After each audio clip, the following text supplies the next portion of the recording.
fall weather kicks in, that also means for many fall allergies, and there's a crossover. How are you doing with this allergy season so far, and as we bring it back in the fall? Let's talk about it here with Dr. Al Johnson, Doctor of Internal Medicine, who's here on the other end of my line this morning. Good morning, Dr. Johnson. Hello. Good morning. You dealing with allergies right now, too? I know in some parts of the country we're relatively mild, but that'll change, and things kick up again in the fall, and the leaves start rolling, and they just do. What about your neck of the woods? Well, I live in Dallas, and we have basically the four seasons down here. Fall is mainly weeds. Ragweed is the big one, and that's most of the United States except the west and northwest, where it really causes problems for the people who are ragweed sensitive. And then molds are year-round, and this year has been unusually damp. So you get increase in molds. If you've had water leaks in your house or at work, the water intrusion causes dampness. If it's not removed and fixed, then you get indoor mold also, and then that's a problem. Well, and you guys had all this in Texas, too, the recent hurricane, all the water from that. It takes a while for that water to go somewhere, so that can cause all – I mean, I would imagine that could certainly exacerbate the situation.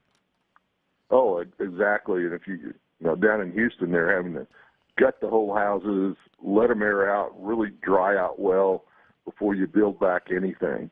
Otherwise, mold will grow and you'll have a contaminated house. Yeah, and that happened with a lot of things after Katrina, and then ended up happening with a lot of those FEMA trailers that they brought in as well. And a lot of those had to be condemned and destroyed and done in a certain manner, and there were thousands of those. So, yeah, it's definitely part of the environmental hazards that happen after a period of funky weather. This has been a bad allergy season in general. I have seasonal allergies, but mine in the middle of summer, in the summertime, in the heat, generally here in the upper Midwest, they abate, and I'm good. Maybe that's why I love summer so much, but the spring and fall can be rougher. It can be a lot rougher.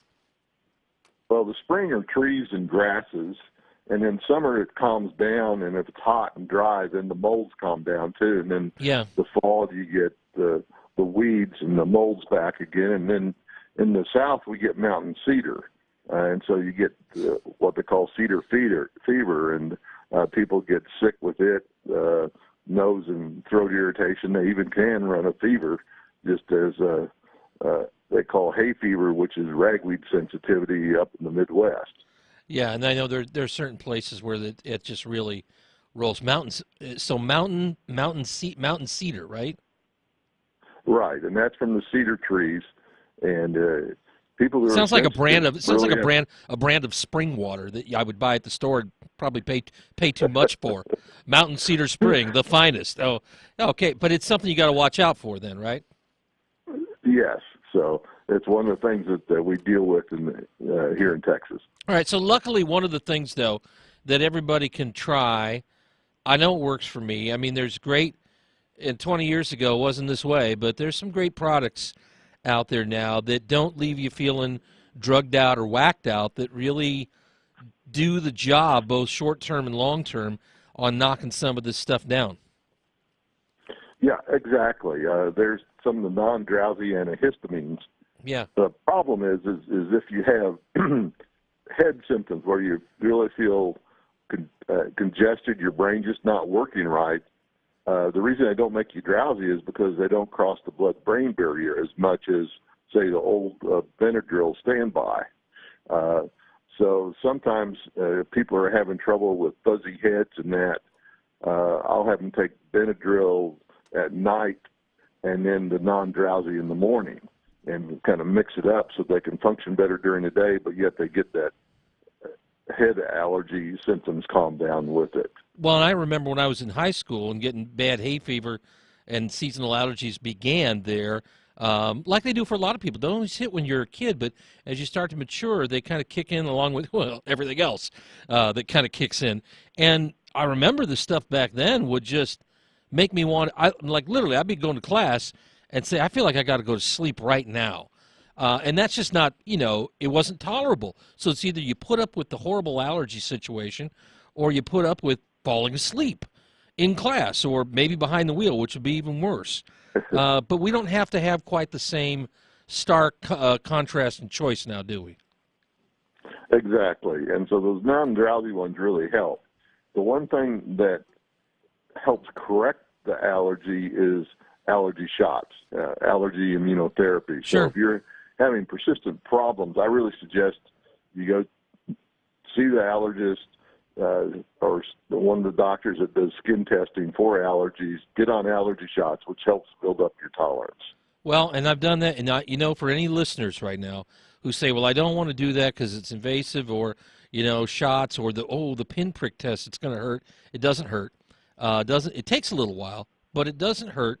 You find out exactly what you're allergic to and how your body reacts to it when it kicks in and says fight or flight, and then you know at least what you're dealing with, and they come up with a concoction to help things make things more tolerable for you. It's one of the great. Again, it's another arrow in the quiver, isn't it, Dr. Johnson, to battle back?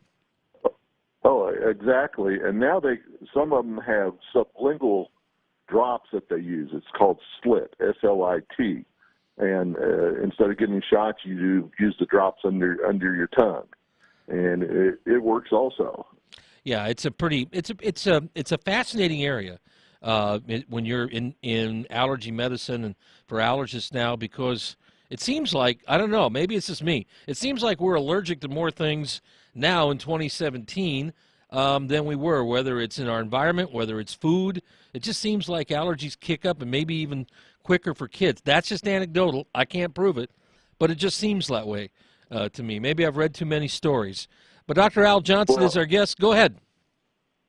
Yeah, one of the things we have to be careful of, there's all kinds of things that are sensitizers. So people that are allergic should not use the plug-ins, the scented products, because they just aggravate allergies.